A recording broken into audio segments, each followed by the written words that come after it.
And so what we're about to embark upon is kind of the cycle of regimes taken from the other end that we usually take it from. So usually when I talk about the cycle of regimes, I talk about it a lot in terms of our present moment. We've just talked about Caesar, right, and Washington, and our current Supreme Court, and how how republics kind of are designed to stave off regime decay. And this is because, from ancient political philosophy, we get this idea of what's called anacyclosis, that there are three basic types of regime.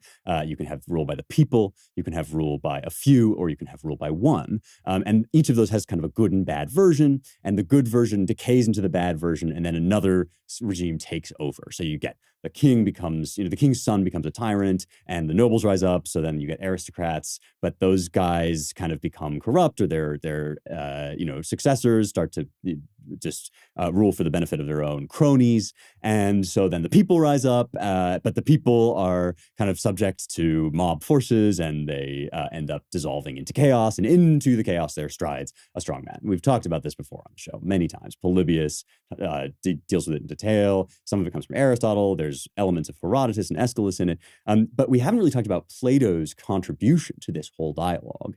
And that is kind of to look at the thing from the other way around. He says, well, okay, so you have the cycle of regimes. The way to arrest it, he wouldn't have put it quite this way, but the republic or the tripartite regime sort of balances these three different kinds of rule against one another, or at least these three different sorts of forces are sort of held in tension. But also, that too can break down. It has its own kind of decay. It's much more resistant to decay, but it can break down, and eventually then you get back to the cycle of regime. So this is something that's very much on our minds, right? Because we ostensibly have a republic.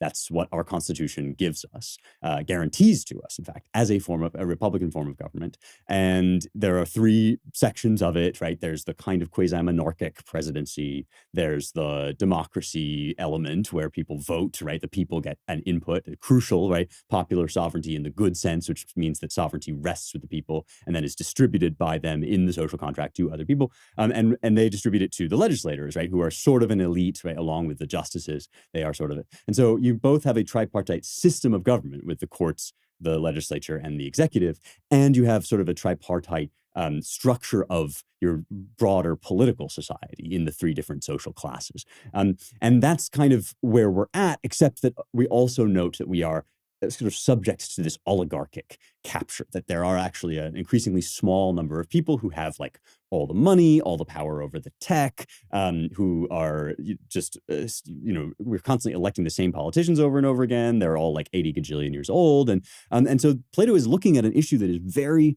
much of concern to us. And he's looking at it as a way of saying, well, what are kind of the other options? And how, is this republic really the best regime?